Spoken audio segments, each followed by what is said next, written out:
10월 달에도 계속해서 믿음에 관한 말씀을 나누고 있습니다. 우리가 이 믿음을 좀 점검하는 게 필요해요. 순간순간. 내가 지금의 믿음의 상태는 어떤가? 우리 그런 말 자주 하죠. 내가 말이야 왕년에는 이런 얘기 하잖아요. 옛날에는 우리 집에 금송아지도 있었고 뭐 이런 얘기 하시는 분들 계세요. 근데 예수 믿는 사람들도 이렇게 만나보면은 그런 얘기를 참 많이 해요. 목사님, 제가요 지금은 이래도 예전에는 정말 믿음이 좋았고요, 예전에는 정말 헌신했고, 예전에는 정말 봉사했고 참 많이 했습니다. 그럼 그 얘기는 무슨 얘기죠? 지금은 예전만은 못하다는 거죠. 여러분, 믿음은 성장하셔야 됩니다. 퇴보하면 안 되는 거예요. 차라리 시작이 미약하지만 나중에 창대해져야 되지, 처음에는 창대했다가 점점점 미약해지면 안 되는 거예요. 그래서 여러분들이 어디 가서 얘기하실 때 제가 예전에 믿음이 참 좋았는데 요즘에는 더 새로운 걸 깨닫습니다. 요즘 하나님의 은혜가 얼마나 큰 걸 내가 느끼게 됩니다. 그래서 요즘에는 더 주님을 믿는 믿음이 내 마음속에 새로 자라는 것 같습니다. 그럼 이렇게 하셔야 되는 거예요. 그런데 많은 분들을 만나면 다 하나같이 하는 말 똑같아요. 목사님들 모임을 만나도 그래요. 내가 예전에는 말이야 그래도 열정을 가지고 막 금식도 하고 막 했는데 그 다음 나오는 말은 뭘까요? 요즘에 잘 안 된다는 거죠. 믿음은 성장하셔야 됩니다. 그래서 여러분의 현재 믿음이 어떤 믿음인가를 점검하셔야 돼요. 예전에 왕년을 찾는 믿음인가? 아니면 그래도 꾸준하게 믿음을 유지하고 있는가? 아니면 내가 이전보다 믿음이 더 성장하고 하나님 외에는, 오직 주님 외에는 다른 것을 바라보지 않고 살고 있는가? 이걸 점검하셔야 돼요. 그래서 여기서 점검이 되고 나면 내가 자꾸 왕년의 믿음을 이야기하고 있다면 우리 회개해야 됩니다. 그리고 지금 이전의 믿음을 유지하고 있다면 감사하셔야 돼요. 그나마 유지할 수 있다는 게 얼마나 큰 은혜인지 모릅니다. 여러분, 코로나 2년 이상 3년 가까이 지나갔잖아요. 제가 노예 안에 있는 목사님들을 만나봐요. 뭐 어른들 큰 교회 목사님들하고 이렇게 일을 하다 보니까 만나서 이야기를 들어보면 큰 교회 이야기를 듣습니다. 또 자그마한 교회 목사님들을 만나서 이야기를 들으면 자그마한 교회 이야기를 듣습니다. 그런데 여러분, 공통적인 거가요 딱 한 가지가 있어요. 코로나 시기에 양적으로도 줄었고, 그리고 믿음이 너무나 많은 믿음을 까먹었다는 거예요. 우리 교회도 뭐 그렇지 않습니까? 예배가 많이 줄고 드릴 수 없는 상황이다 보니까 우리가 하나님 앞에 개인적으로 경건생활을 꾸준히 갖지 않는다면 우리의 가진 믿음을 까먹을 수밖에 없는 거예요. 그래서 이 믿음을 잘 점검하시고 믿음이 성장하는 기회를 가지고 우리가 살아갔으면 좋겠다라는 생각을 합니다. 그래서 지금까지 3번에 걸쳐서 믿음에 관한 말씀을 좀 나누었어요. 첫 번째는 견고하게 믿음으로 서야 된다는 말씀을 드렸습니다.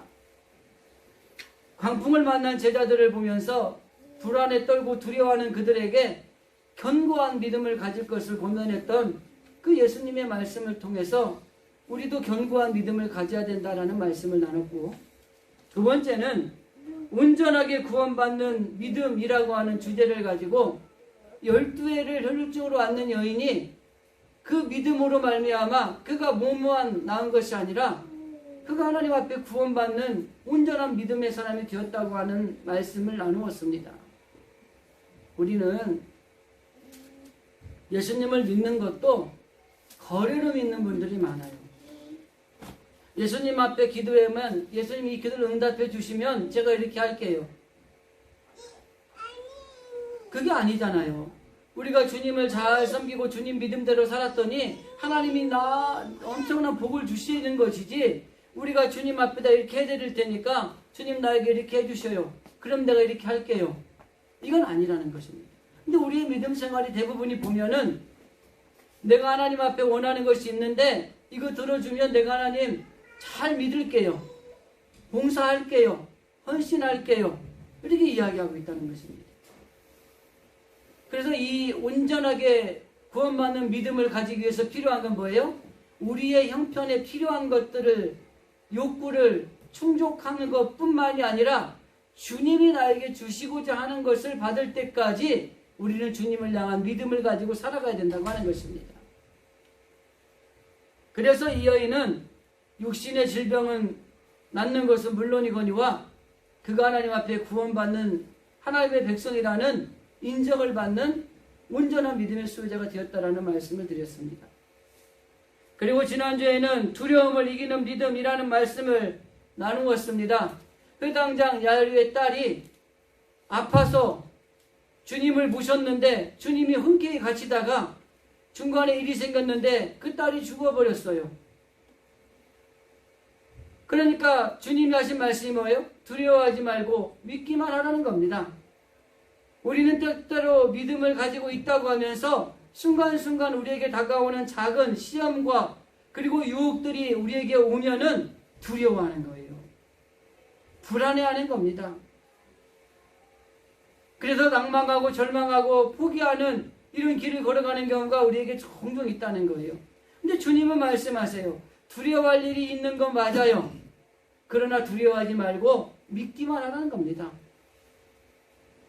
이것이 바로 주님이 하시는 말씀이에요. 소망의 말씀을 주시잖아요. 죽은 것이 아니라 자고 있다는 겁니다. 달리다금 아이야 일어나라니 그가 죽은 자가 일어났다고 하는 것입니다. 능력의 말씀, 능력으로 우리에게 주시는 믿음을 가지라고 하는 것입니다. 그래서 우리는 믿음을 가졌다고 하면 두려워하지 않는 믿음을 가지고 살아야 되는 겁니다. 오늘은 마가복음 6장 1절 이하의 말씀에서 우리가 묵상한 말씀이 무슨 말씀이냐면 예수님이 앞서 2주간에 걸쳐서 말씀드린 12의 혈루증을 걸린 여인을 고치시고 온전한 믿음을 가지라고 말씀하시고 그리고 야이로의 딸이 죽은 자를 살리시면서 두려워하지 않는 믿음을 가지라는 말씀을 하시고 난 뒤에 6장 1절을 보면 예수님이 거기서 떠나서 어디를 가요? 자기가 태어난 나사렛이라는 고향으로 갑니다. 그리고 오늘 우리가 읽은 본문의 말씀은 예수님이 자기 고향에 가서 있었던 이야기가 기록된 내용이 오늘 본문의 말씀이에요. 요약을 해드리고 말씀을 풀어나가는 게 좋겠습니다. 오늘 말씀의 핵심은 뭐냐면 예수님이 그 고향에 가셔서 많은 소문이 들렸어요. 그 소문을 들은 그 나사렛에 있는 사람들이 회당에 모였습니다. 그리고 예수님의 말씀을 들어요. 그리고 예수님은 야, 내가 이 고향에 가서 이 말씀을 증거할 수 있다니 얼마나 감개무량하겠습니까? 그리고 모르는 사람보다 옆집 또리네 엄마, 그리고 옆집 개똥이 아빠, 그리고 나랑 같이 자랐던 친구들, 이 아이들에게 내가 정말 많은 걸 줘야 되겠구나, 이런 기대감을 가지고 와서 회당에서 가르치신 거예요. 그런데 결론을 말씀드립니다. 예수님을 배척했다고 하는 것입니다. 고향에 와서 가르치시는데 받아들이지 않았다고 하는 것입니다. 이 이야기가 오늘 핵심이에요. 중간에 있는 이야기는 본문에 가서, 본론에 가서 보도록 하겠습니다. 히브리서 4장 1절에 보면은 이스라엘 백성들이 가나안 땅에 들어가지 못한 이 사건을 회고를 합니다. 그러면서 오늘 우리들도 약속이 있는 영원한 안식인 저 천국에 들어가지 못할 수도 있다라는 것을 경고를 하는 말씀을 히브리서 4장 1절에서 우리에게 가르쳐줘요. 1절을 제가 읽어드려 볼까요? 그러므로 우리는 두려워할지니 그의 안식에 들어갈 약속이 남아있을지라도 너희 중에는 혹 이르지 못할 자가 있을까 함이라. 여러분, 이게 무슨 말씀이냐면 우리가 예수를 믿고 저 천국을 사모하고 이 땅에서 하나님을 믿어요. 그런데 여러분들이 아무리 그렇게 열심히 하나님을 믿고 사모하고 있지만 여러분이 가야 될 영원한 안식에 들어가지 못할 사람이 있습니다. 요 말씀을 하는 겁니다. 그러면서 이스라엘 백성들이 애굽에서 나와서 광야 생활을 지나서 가나안 땅에 들어가는 과정의 노정을 설명을 하면서 그들이 왜 가나안 땅에 들어가지 못했는가를 한마디로 요약한 말씀이 19절 히브리서 3장 19절에 이렇게 기록되어 있어요. 그들이 믿지 아니함으로 능히 들어가지 못한 것이다. 그리고 4장 2절의 말씀에 보면 그들과 같이 우리도 복음 전함을 받은 자이나 들은 바 그 말씀이 그들에게 유익하지 못한 것은 듣는 자가 믿음과 결부시키지 아니함이라. 듣기는 들었는데 믿음으로 결부시키지 않았다. 다른 말로 표현하면 믿음으로 묵지 않았다는 겁니다. 듣기만 들었지 믿음으로 살지 않았다고 하는 것입니다. 그렇기 때문에 그들이 가나안 땅에 들어가지 못했다는 거예요. 그럼 오늘날 우리들도 마찬가지 아니겠습니까? 애굽이 지금의 세상을 의미하고 그리고 그 세상에 살아가는 우리들이 광야 생활을 거쳐서 저 하나님의 나라에 들어가야 되는 이 광야 생활을 살아가는데 이 광야 생활에 살았던 가나안 땅에 살던 이스라엘 민족이 광야에 살던 이 민족이 가나안 땅에 들어가지 못한 이유가 그들이 믿지 않았기 때문이래요. 하나님의 말씀을 듣기는 들었는데 믿음으로 결부시키지 않았기 때문이래요. 즉 말씀을 들은 대로 순종하지 않았다는 겁니다. 믿음으로 살지 않았다는 것입니다. 그래서 그들이 가나안 땅에 못 들어갔다는 거예요. 우리가 아는 것처럼 누가 들어갔어요? 여호수아와 갈렙 그리고 1세대 뺀 2세대가 들어갔어요. 결국 60만 3,550명이 나왔는데 딱 2명 들어간 겁니다. 그것을 이야기하면서 히브리서 기자는 지금 우리도 똑같다는 거예요. 믿음이 있다고 하고 하나님을 잘 섬긴다고 하고 헌신한다고 하고 10년, 20년, 30년, 아니 40년, 50년을 예수를 믿었어도 그 영원한 안식에 들어가지 못할 사람이 있다는 것입니다. 그러면서 그 못 들어가는 이유는 믿음 때문이라는 거예요.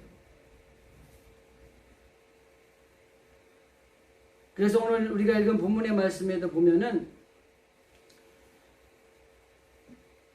예수님이 고향에 가서 많은 걸 주고 싶으셨을 거예요. 제가 예전에 그 고향에 한번 가서 이렇게 좀 사람들을 만나서 이야기할 기회가 있어가지고 많은 걸 주고 싶은데 이 친구들이 만났는데 저한테 야 임마 조금 더 하면은 뭔 이렇게 짜시가 막 이러는 거예요. 줄 수가 없는 거예요.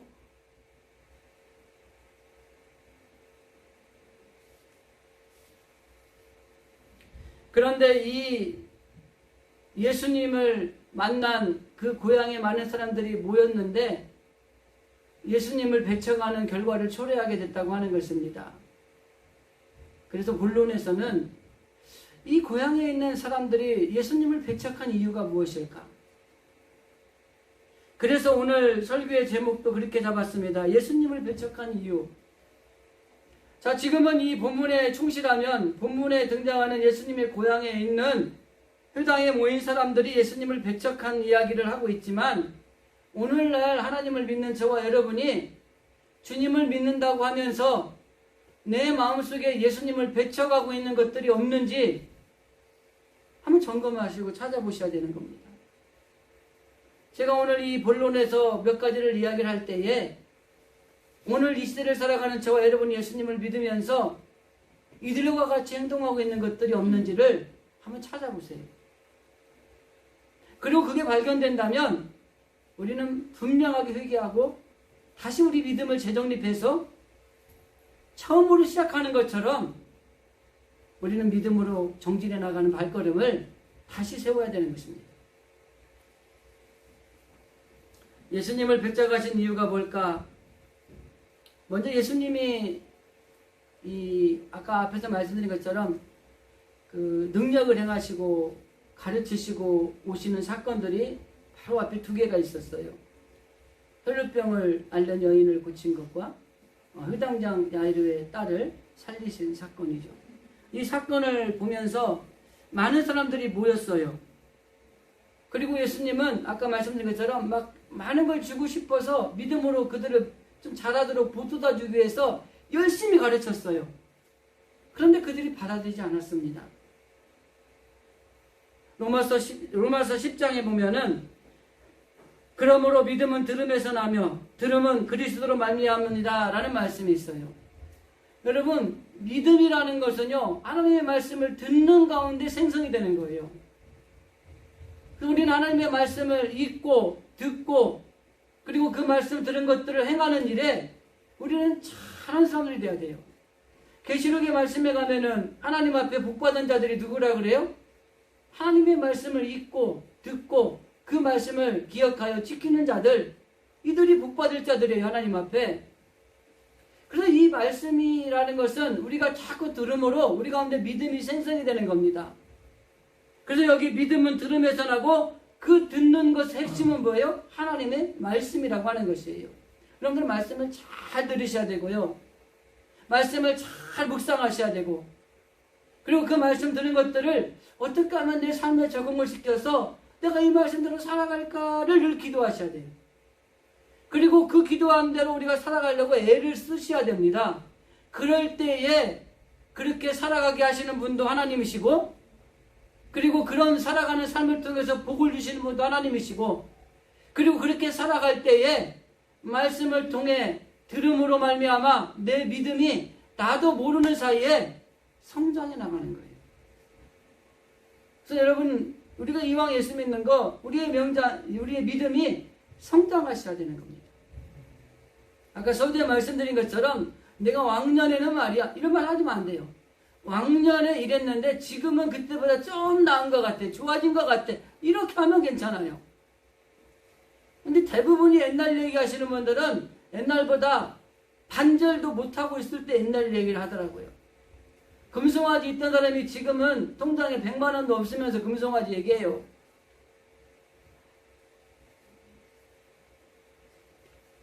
그러면 이 사람들이 왜 예수님을 배척했을까? 사람들의 반응을 좀 보겠습니다. 2절 말씀을 보면은 이 말씀을 들은 저들의 반응이 어떠냐면 놀라서 서로 쳐다보면서 몇 마디를 합니다. 자, 2절에 보면 이 사람이 어디서 이런 것을 얻었느냐? 가르치는 거에 놀란 거예요. 우리가 알던 예수가 아닌 거예요.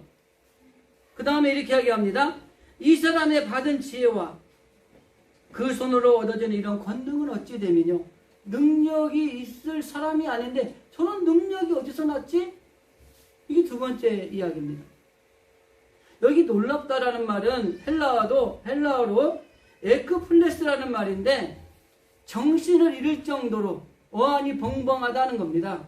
그러니까 충격적인 거예요. 내가 알던 예수가 아닌 거예요. 동네 사람들이 알던 예수가 아닌 거예요. 지혜로운 거예요. 능력이 있는 거예요. 놀라운 발전이 있는 거예요. 근데 이 사람들의 마음에는요, 그것을 받아들일 마음이 없어요.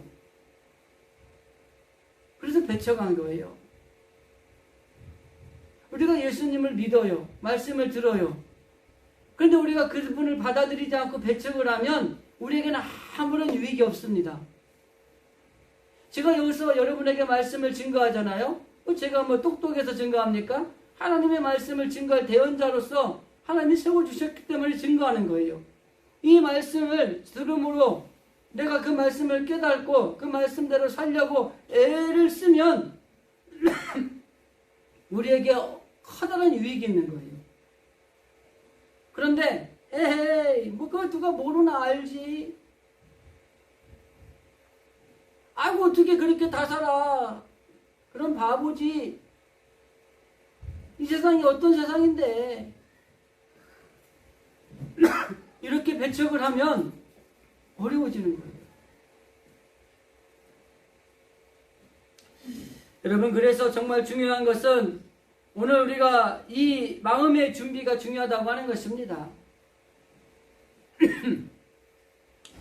가르침에 대해서 이렇게 질문합니다. 이 사람이 어디서 이런 것을 얻었느냐? 우리가 알기에 예수의 실력이 아니라는 거예요. 누군가에게 전수를 받은 것 같다는 겁니다. 그래서 의심을 하고 그리고 그것을 받아들이지 않는 겁니다.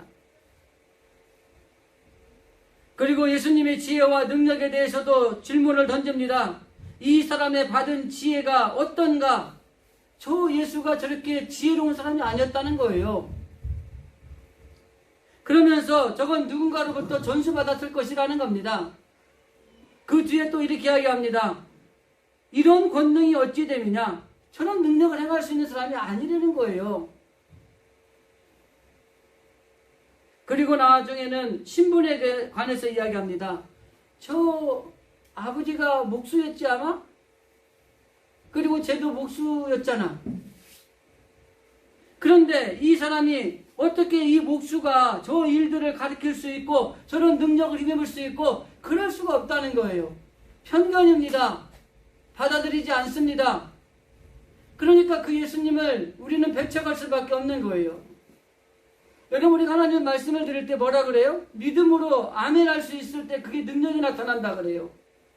근데 하나님 말씀하는데 저렇게 살 수가 있나요? 어떻게 저렇게 살아? 요즘에 저렇게 살면 안 돼요. 이렇게 되면은 배척하면 우리의 믿음이 성장할 수가 없는 거예요.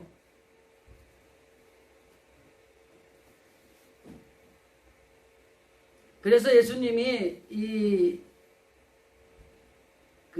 나사렛의 고향에 있는 사람들이 저런 지혜가 있을 사람이 아니고 저런 능력도 있을 사람도 아니고 더 나아가서 목수의 아들인 주제에 어떻게 저런 일들이 일어날 수 있는가라는 편견과 그리고 그들을 받아들이지 않는 이런 예수님에 대한 믿음의 거부가 결국 그들을 통해서 나타나는 것 중에 핵심 가운데 하나가 뭐냐면 예수님을 배척하는 결과를 초래하게 된 것입니다. 여러분, 다시 한번 이제 역으로 좀 생각해 볼게요. 영적인 분별력이 있고 믿음으로 사는 사람이라면 나사렛이라는 동네에 예수님이 오셔서 지혜와 능력과 놀라운 것들로 가르치실 때에 어떻게 생각하셨어야 될까요? 저분이 가르치는 것에 놀라울 정도로 가르침이 놀랍고 그분의 능력이 놀라운 능력을 가지고 있다면 우리는 이렇게 생각해 볼 수 있어야 돼요. 저 모든 것이 하나님에게로부터 난 것인가? 아니면 다른 것으로부터 난 것인가를 먼저 생각해 보실 수 있어야 돼요. 그리고 그게 하나님으로부터 난 것이라고 한다면 그것을 인정하고 받아들이는 게 중요하다고 하는 것입니다. 사람과의 인간관계도 보면 이 편견을 가지고 저 사람은 그러지 않을 거야 이렇게 보면은요, 그 사람에 대해서 우리가 다 배척하게 돼 있어요. 이 첫인상이라는 걸 우리가 주로 중요하게 여기지 않습니까? 처음 만났을 때 저 사람 참 고집 세게 생겼는데 이러고 편견을 가지고 바라보면은요, 내가 볼 때는 그 사람은 고집 센 사람이에요. 그냥 하얀 벽지처럼 있는 그대로 보고 대화를 나눠보고 만남을 가져보고 그리고 난 다음에 내가 그 사람에 대해서 평가를 해야 되지, 그냥 내 편견 주관적인 생각을 가지고 고집이 셀 것 같아, 아이고 좀 짤 것 같아, 이렇게 하면 안 되는 거예요. 그럼 그 사람 짠 사람이 되는 거예요. 그 사람 고집이 센 사람이 되는 거예요. 그래서 우리의 관계도 그런 경우가 많이 있다고 하는 것입니다. 그래서 우리가 이 지혜로운 말씀이나 그리고 능력을 행하는 권능이나 이런 것들이 하나님으로부터 온 것이 분명하다면 저걸 우리가 믿음으로 받아들여야 되겠다는 것이 이게 합리적인 거예요. 그런데 이 고향에 있던 모든 사람들은 편견 그리고 주관적인 생각 그리고 예수님에 대한 믿지 않는 이런 모습들을 통해서 결국은 예수님을 배척하게 된 결과를 초래했다고 하는 것입니다. 그래서 오늘 우리가 읽은 3절 말씀해 보니까 여러 가지를 보고도 믿지 않으니까 뭐라고 얘기를 하냐면, 이 사람은 마리아의 아들 목수가 아니냐? 야고보와 요셉과 유다와 시몬의 형제가 아니냐? 가족관계도 이야기를 합니다. 그리고 그 누이들이 우리와 함께 있지 아니하냐? 그러면서 예수를 배척했다라고 성경은 기록하고 있습니다. 이들의 문제는 뭐냐면 좀 더 연구하고 좀 더 배우려고 하는 자세가 부족했습니다. 예수님에 대한 인식이 잘못됐다고 하는 것입니다. 우리도 마찬가지예요. 예수님을 믿는다고 하고 하나님의 말씀을 들으면서 우리가 배우려고 하고 또 받아들이려고 하는 자세가 우리 마음에 없다면 예수님의 말씀을 배척할 수밖에 없는 것입니다. 하나님의 말씀을 우리의 말씀 삶 가운데 적용하지 않는다는 것입니다.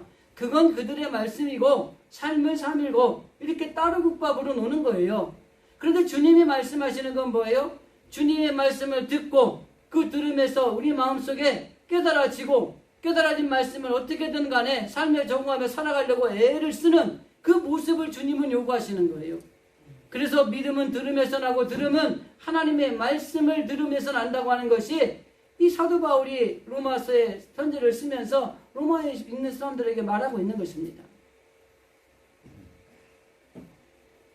이단에 빠진 사람들을 보면은 그냥 이적을 보여주고 막 보여주면 그냥 빠져드는 거예요.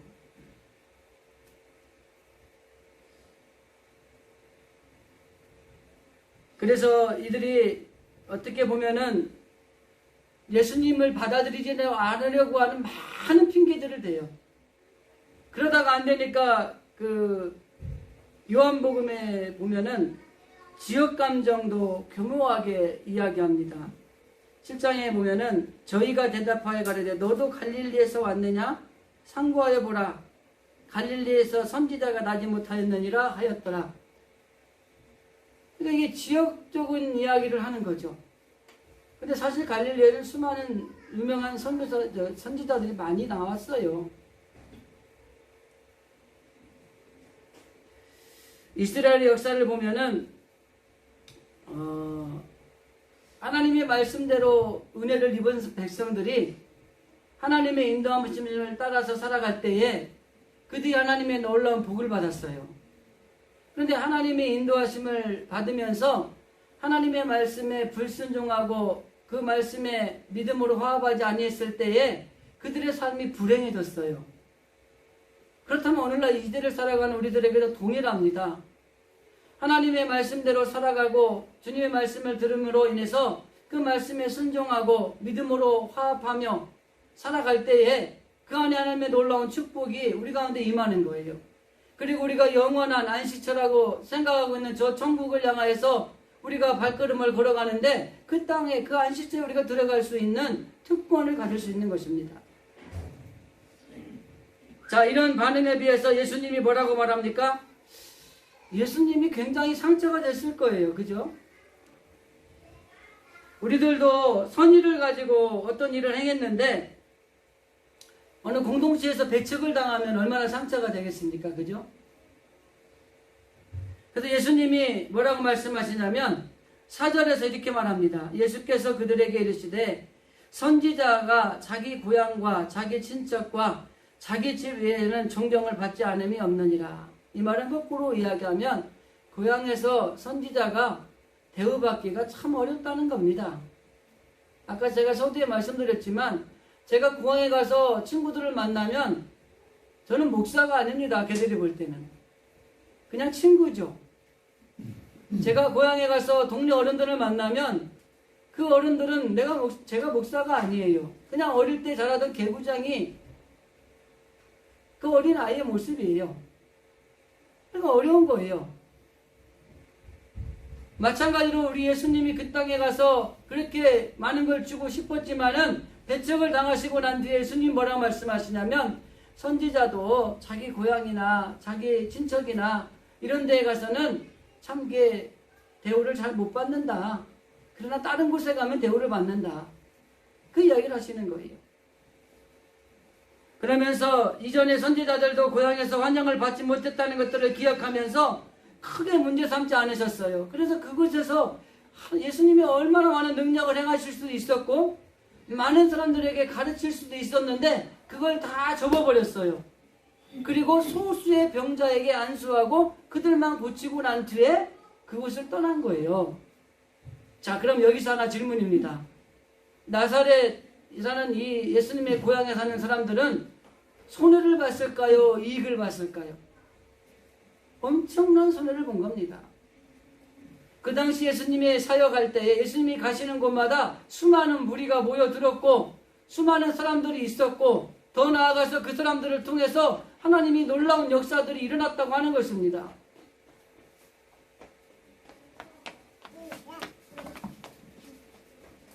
그래서 오늘 우리가 정말 믿음으로 살아가는 삶의 가운데 속에서 어떠한 경우에도 주님을 바라보며 살아가시고 또 하나님의 능력을 체험하고 주님의 권능을 힘입기 위해서 하나님의 말씀을 잘 받아들여야 돼. 교만이나 편견을 제거해야 된다고 하는 것입니다. 그래서 우리가 어떠한 경우에도 이런 믿음으로 살아가는 일에 앞장을 서서 정말 우리가 예수님을 배쳐가는 마음들이 우리 가운데 있는지 이런 것들을 살펴보면서 그런 것들이 있다면 회개하고 다시금 믿음으로 정진해 나가는 그리스도인이 될 수 있기를 주님의 이름으로 간절히 기도드립니다.